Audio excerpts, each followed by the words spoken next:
Pelouse jaunie, sol craquelé, cours d'eau beaucoup plus bas que d'habitude. Ce sont les images qui ont marqué notre été 2026, comme ici à Olvin début août. À tel point que le département de la Moselle est placé aujourd'hui en alerte sécheresse.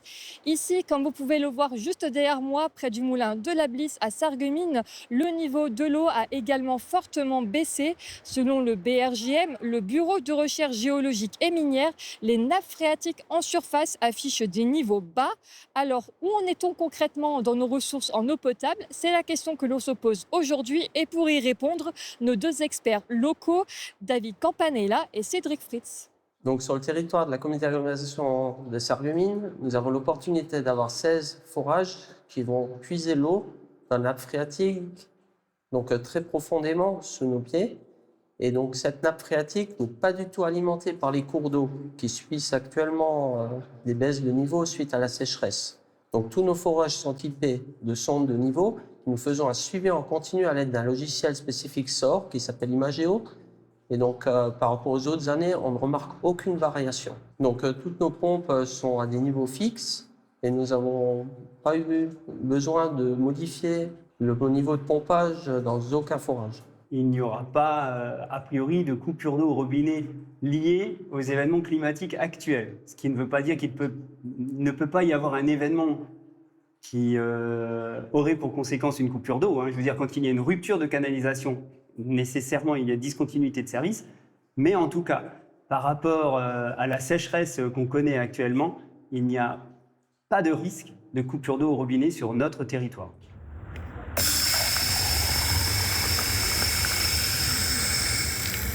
Si l'eau coule toujours ici à Sarreguemines, sur la place du marché ou encore sur toute l'agglomération, c'est notamment grâce à ces forages qui vont chercher l'eau à plusieurs centaines de mètres de distance. Alors ces eaux souterraines ne viennent pas des pluies récentes de cet été ou même de l'été dernier, elles viennent de bien plus longtemps que ça. Selon le BRJM, des eaux souterraines d'un des forages du secteur de Sarreguemines ont été estimées jusqu'à 20 000 ans.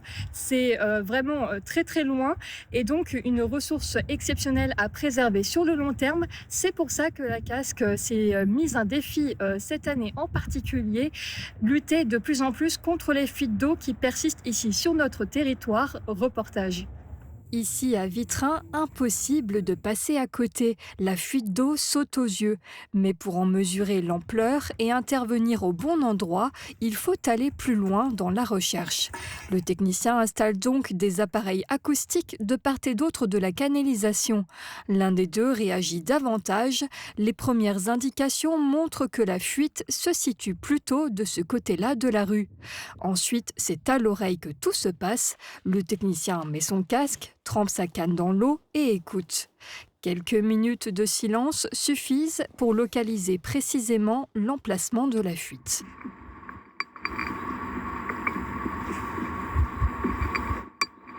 Oui, donc là, on entend une belle fuite sur le branchement.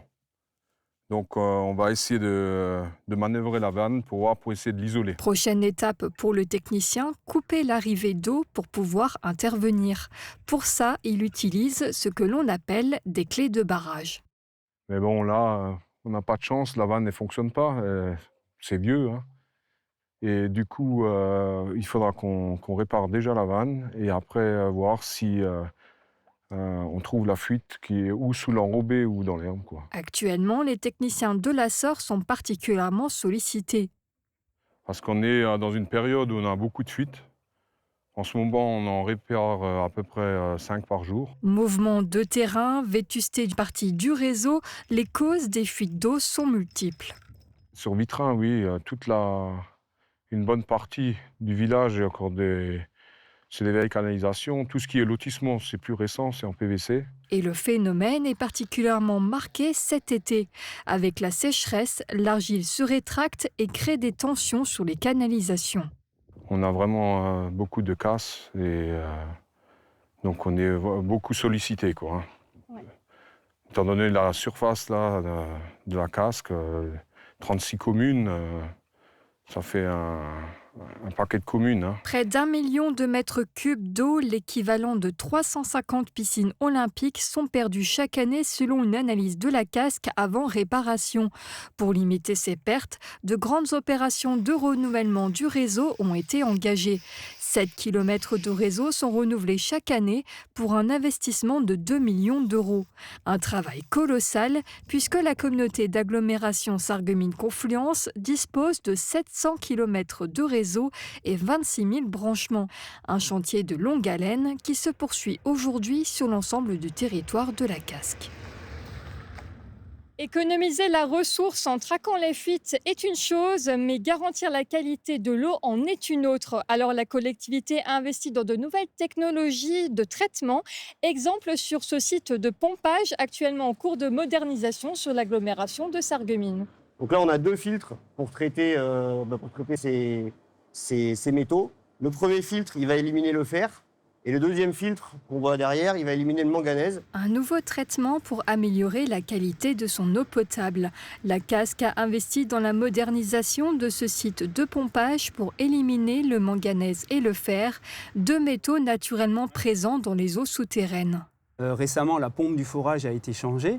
Et donc, dans la colonne de forage, on retrouve des dépôts de fer. Et on voit les stigmates de ces dépôts de fer à mes pieds. Donc là, on peut vraiment constater que l'eau est chargée en fer et que l'objectif, c'est évidemment que ces dépôts-là ne se retrouvent pas dans les canalisations de distribution. Ce nouveau procédé permet d'éviter que ces dépôts s'accumulent dans les canalisations. Le traitement initial, c'était un traitement physico-chimique, sans rentrer dans le détail.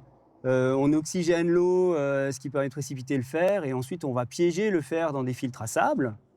Aujourd'hui, on a basculé sur un traitement biologique. Donc là, ce sont des bactéries qui viennent manger les particules de fer et les particules de manganèse. Au-delà de la qualité de l'eau, ce traitement doit aussi permettre de préserver le débit de l'eau dans le réseau de distribution. Les dépôts vont avoir un effet sur la capacité hydraulique des canalisations, puisque tout doucement, elles vont s'obstruer de plus en plus. Et du coup, le débit va diminuer au fur et à mesure des années. Donc là, on va retrouver la pleine capacité de notre réseau. Ce nouveau traitement devrait être pleinement opérationnel d'ici ces prochains mois. Eh bien, on n'a pas fini le progrès sur notre gestion en eau, une ressource en eau potable donc garantie dans notre région, mais une ressource à préserver sur le long terme. C'est aussi pour ça que des restrictions d'eau s'appliquent sur le département de la Moselle actuellement en raison de l'alerte sécheresse, mais aussi ces derniers mois en raison des différents épisodes de sécheresse que l'on a pu connaître. Merci à tous de nous avoir suivis et très bonne journée sur Mosaïque Cristal. La ville de Sarreguemines a besoin de ses habitants. Le Conseil des sages approche à grands pas et pour constituer le nouveau groupe, un recrutement est en cours. Les seules conditions pour rejoindre le poste, avoir 60 ans ou plus et habiter Sarreguemines. Il n'y a pas de limite de participants, l'équipe restera en place jusqu'à la fin du mandat actuel du maire. À noter que chaque participant est libre de démissionner à tout moment. Les sages sont appelés à se positionner sur l'ensemble des sujets qui concernent la vie municipale et la vie communautaire. Ça peut être les questions de santé, ça peut être les questions qui sont directement en lien avec l'habitat, avec l'animation, avec la vie culturelle, avec les pertes d'autonomie, avec l'aménagement du territoire urbain par rapport aux personnes âgées. Donc ce sont des volets extrêmement divers et variés et qui concernent vraiment le quotidien des personnes âgées. Beaucoup de travail et de tâches à accomplir, mais cela n'a pas l'air de décourager les candidats. Au contraire. On sent déjà qu'il y a un engouement parce que le dernier mandat, normalement, on s'arrête à 35 personnes et on est passé quand même à 45. Et on a accepté tout le monde.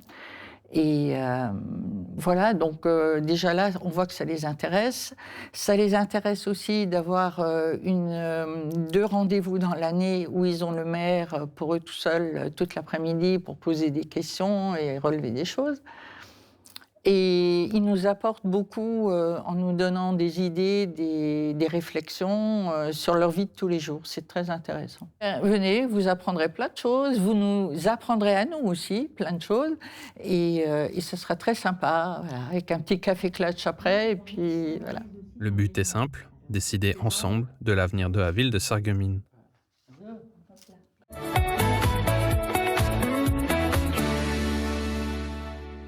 Les étendards, suite et fin. Dans le cadre de ce festival estival, le public est convié à un ultime show. Il aura lieu ce samedi à 20h à l'espace culturel de Putlange-au-Lac. Elastic et Francesca présenteront gratuitement El Spectacolo, une performance artistique où ce duo explosif mêle mime, jonglage, gag visuel et prouesse burlesque. Ce samedi, Sarreguemines 6 sera en fête. L'association des commerçants Les Vitrines de Sarreguemines organise dans le centre-ville un rassemblement de véhicules de collection. L'occasion pour les amateurs de voitures anciennes de découvrir ou redécouvrir avec nostalgie les automobiles qui circulaient jadis sur nos routes. En plus de ce rassemblement de véhicules de collection, des performances artistiques seront proposées gratuitement, de la danse et des concerts. Réédition également à Sirstal de la Fête des Retrouvailles, un événement organisé par l'interassociation de la commune en compagnie des arboriculteurs de l'Ambar et des seigneurs de la vallée. Samedi dès 17h, une vingtaine d'artistes locaux monteront sur scène pour offrir un spectacle mêlant musique, danse et chansons. On notera aussi la présence du groupe de danse orientale Elmira Sorian et celle du groupe punk rock Pilsen Love qui se produira à partir de 21h. Des artisans et des auteurs locaux seront aussi présents pour montrer leur savoir-faire et leurs livres. L'entrée est libre.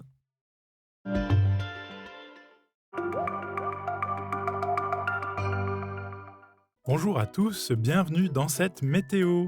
Demain, le temps est marqué par la présence d'un voile nuageux qui filtre le soleil tout au long de la journée.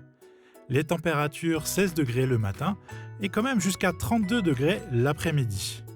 Demain, le soleil se lève à 6h41 et se couche à 20h25. N'oubliez pas de souhaiter une bonne fête aux Moniques. Très belle journée à tous sur Mosaïque Cristal.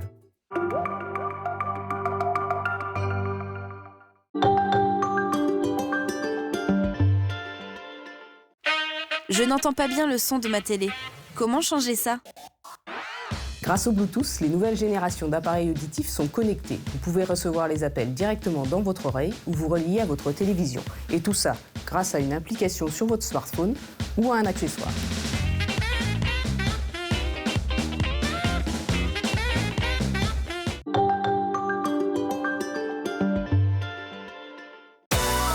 Dimanche, retrouvez la troupe du Sarregueminer Platttheater avec sa dernière pièce, Schnell et Frau. Du willst mir eine Frau finden? Langsam, hein? Ich habe nichts verlangt.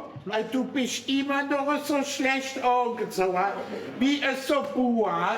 Es ist doch nicht Halloween. L'intégralité de la pièce est à découvrir le dimanche 30 août à partir de midi, puis en rediffusion toutes les 3 heures sur Mosaïque Cristal.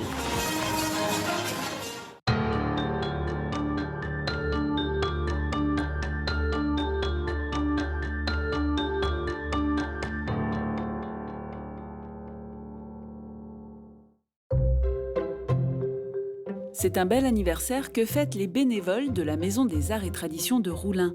En mai 2001, la municipalité a acquis cette ferme traditionnelle, la plus ancienne du village, pour en faire un lieu de mémoire. Mémoire du travail des anciens, de leur savoir-faire et de leur mode de vie. L'AMAT, l'association qui a travaillé sur ce projet depuis 20 ans, ne peut que se féliciter du chemin parcouru. Voici l'histoire d'une petite maison qui occupe une grande place dans le village.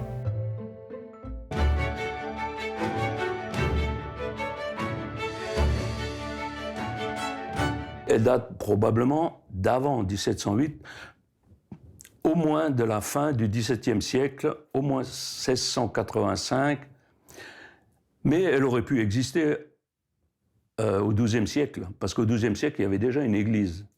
Et comme elle est près de l'église, et le centre du village à l'époque, c'était l'église, donc cette maison, elle existait peut-être, probablement, mais on ne peut pas le prouver. Nous, ce qu'on peut prouver, c'est sur certains par des écrits qu'elle date au moins de 1686-1687, parce que les premiers habitants de cette maison sont arrivés environ en 1686. Ils s'appelaient Gilles, G-I-2-L-E. Alors, le père s'appelait Nicolas, le prénom, et ses 2 fils, Jean-Paul et Louis. Mais ils sont venus avec l'oncle de sa femme, qui était le curé. Donc, on lui avait attitré le poste de curé de Roulin. Et il s'appelait Charlier. Alors, c'est des gens qui venaient du côté de Namur, de Wallonie. Donc, quand même, pendant 300 ans. La maison, elle a évolué, disons, tous les siècles. Vous pouvez observer sur cet arbre patronymique qui est sur ce panneau le lien familial direct qu'il y avait entre le dernier habitant et le premier habitant connu en 300 ans.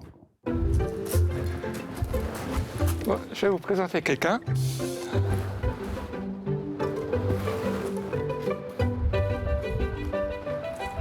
Voilà, Paul Dy.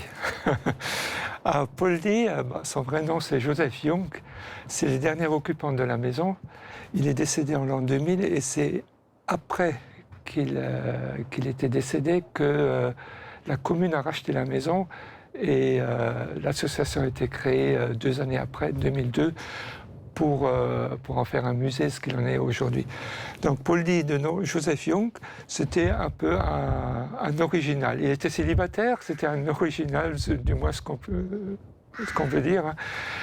Tout le monde le voit encore avec son vieux vélo ou son tracteur pour aller à Sarreguemines faire ses courses. Alors, il a vécu avec sa maman qui est décédée en 1975, et après il était tout seul. Et il n'a pratiquement plus rien fait dans la maison, ça fait qu'elle est restée vraiment, entre guillemets, dans son jus. Et, comme elle était il y a 2-3 siècles même.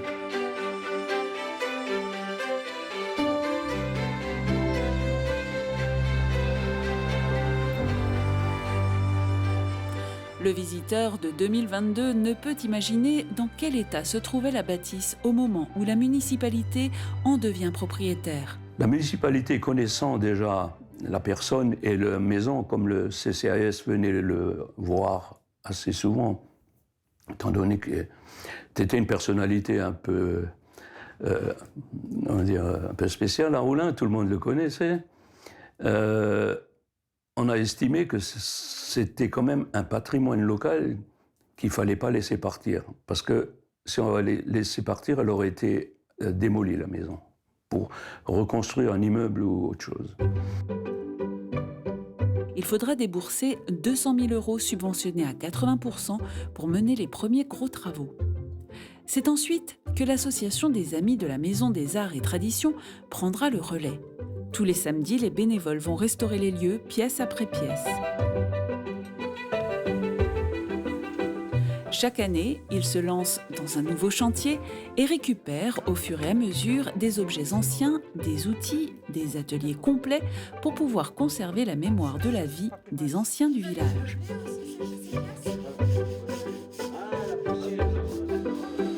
Aujourd'hui, chaque partie de la maison a été restaurée jusqu'au jardin qui n'était au départ qu'une jungle impénétrable. Ça, c'était un des tout. Je crois que c'était la première année où vraiment il y avait un gros travail de défrichage pour voir à peu près à quoi ressemblait le terrain et où était le terrain en fait, parce qu'on ne le voyait plus. Et bon, on a creusé. Ensuite, on a creusé cette partie où on est là. Qui était sa déchetterie personnelle ici.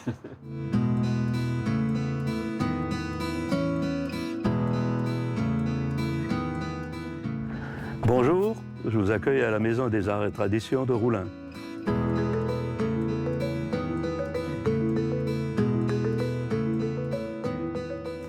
Donc ici on se trouve dans l'âtre. Alors il est tel que vous le voyez, il date d'avant 1872 parce que nous avons juste fait du nettoyage et du délatage, c'est tout. Mais les traces de fumée noire qui sont au plafond sont, disons, depuis 300 ans, elles n'ont pas bougé. Donc on peut s'imaginer dans quelle ambiance et dans quelle atmosphère les gens vivaient avant 1872.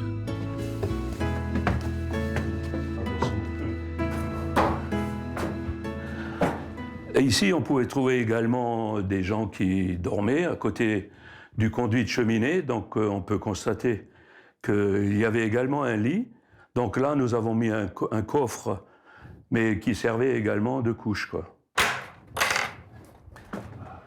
Là, nous sommes dans la chambre à coucher.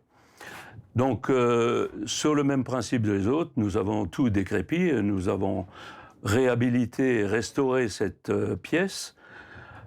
On vous présente des lits lorrains, typique. Hein.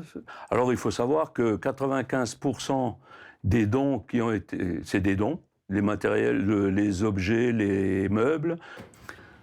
Voilà. Dans cette pièce, ça c'est la dernière pièce qu'on a réussi à réhabiliter. Et finalement, là, à partir de là, la maison elle sera terminée pour tout ce qui est intérieur. Alors, on a voulu en faire une salle d'exposition. Bon, vous pouvez observer deux maquettes. La maquette de l'église qui a été reconstruite après 1924, avec le cimetière autour.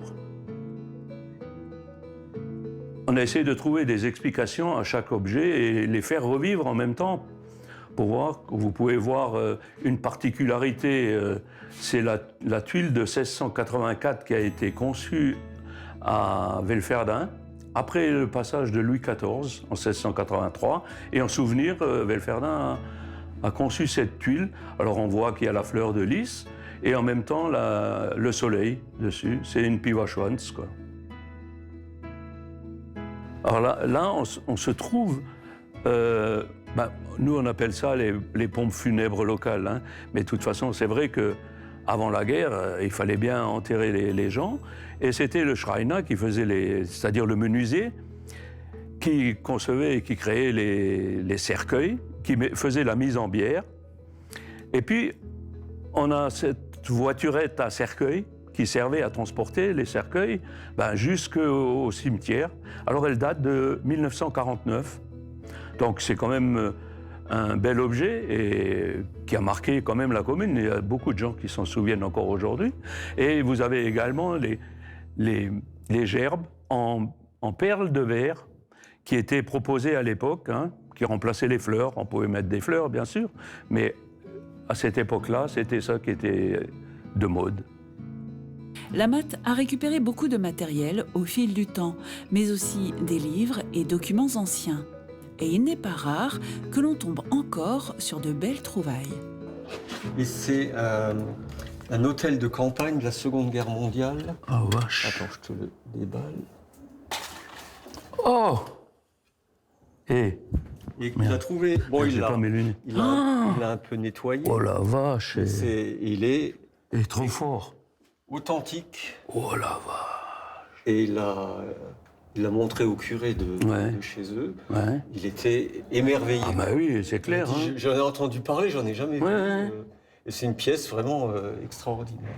Et donc ça, c'était un aumônier peut-être? C'est les aumôniers pour dire la messe en campagne, derrière un petit anneau pour l'accrocher. Donc là, on a régulièrement... Sans exagérer, c'est au moins une fois par semaine, on a un coup de téléphone qui nous demande j'ai ça, j'ai cet objet, ce matériel, ce meuble, est-ce que ça vous intéresse? Je suis en train de vider la maison de mes grands-parents pour la vendre, est-ce que ça vous intéresse? Donc, c'est vrai qu'on a beaucoup de choses en double, en triple, et puis quand on a l'occasion de voir quelque chose qui nous intéresse et qui peut compléter disons, en parlant de métiers locaux, ce qu'on n'a pas, donc on le fait et on accepte, et puis on le remet en état s'il le faut, quoi. Après qu'on pourra le présenter en vitrine, quoi, hein, parce qu'on en a d'autres encore à présenter.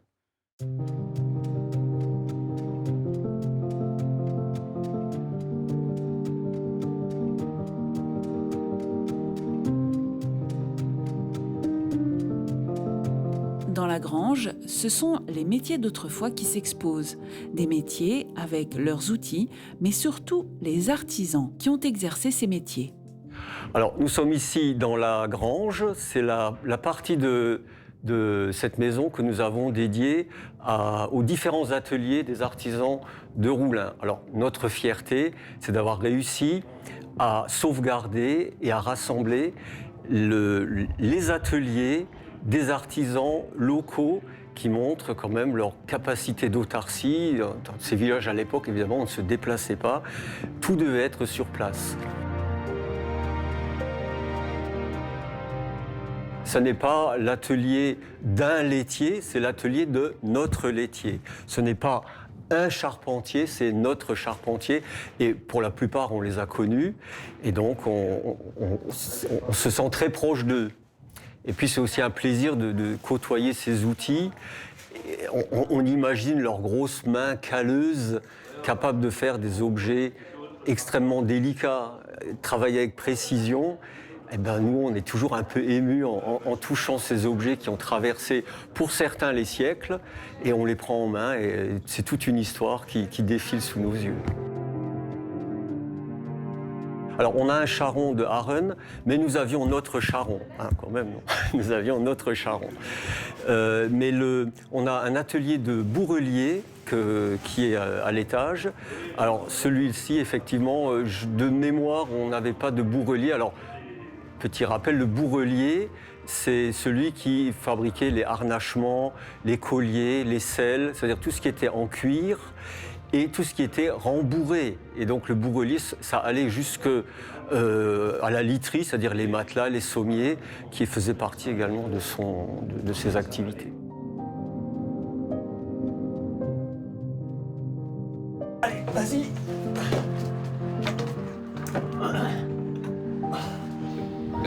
Chacun a ses spécialités. Moi, c'était plutôt bâtiment.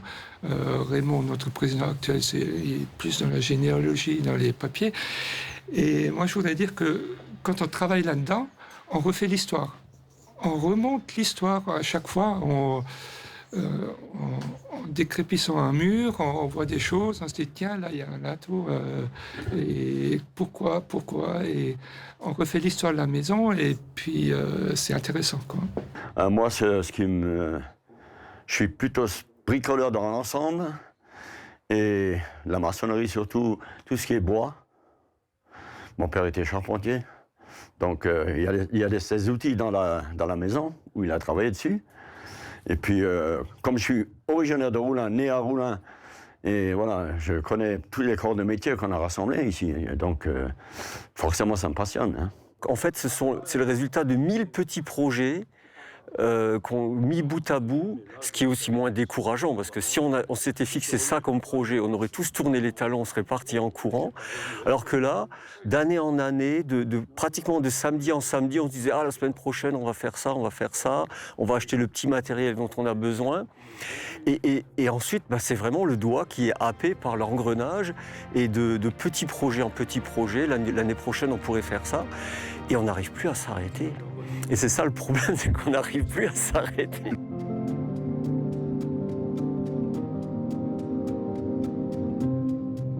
Même si aujourd'hui les travaux sont finis, la Mat, elle, n'en a pas encore terminé. Maintenant, il faut faire vivre la maison.